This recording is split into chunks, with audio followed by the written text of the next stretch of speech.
आणि यानंतर आता बघूयात मुंबई उपनगरातील टॉप 9 बातम्या। मुंबईतील हवेची गुणवत्ता सुधारणं, पाणी पुरवठा आणि कचरा व्यवस्थापनासाठी केंद्रीय पर्यावरण मंत्रालयाकडून मदत, तर आता पालिकेला 1610 कोटींची मदत देण्यात आली। नायगाव बीडीडी चाळ पुनर्वसन प्रकल्पाच्या कामाला वेग, तर दुसऱ्या टप्प्यातील कामाला सुरुवात। चाळी रिक्त करण्याची प्रक्रिया सुरू। पहिल्या टप्प्यातील 1401 घरांचं काम डिसेंबरपर्यंत पूर्ण होणार, यासाठी कामही सुरू।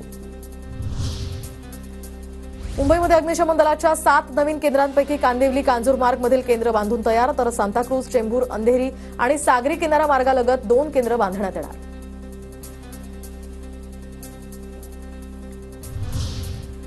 कल्याण पश्चिम रेल्वे स्थानक परिसरामध्ये कचऱ्याचं साम्राज्य, तर अस्वच्छतेमुळे अनेक रिक्षा चालकांना श्वसनासंबंधी आजार। प्रशासनाचं मात्र याकडे दुर्लक्ष। तातडीनं स्वच्छता मोहीम राबवावी, अन्यथा आंदोलन करू, रिक्षा चालकांचा इशारा।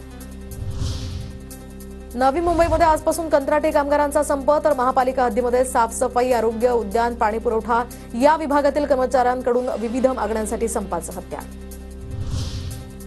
प्रतिसादाअभावी आता सिडकोचे 6000 घरं शिल्लक, तर घरांचे विक्री धोरण शिथिल करण्यासाठी सिडकोकडून चाचपणी सुरू। मुंबई महानगरपालिका सफाई कामगारांसाठी 12000 घरं बांधणार, तर आश्रय योजनेसाठी 1300 कोटी रुपयांची तरतूद। आतापर्यंत योजनेचं 25% काम पूर्ण।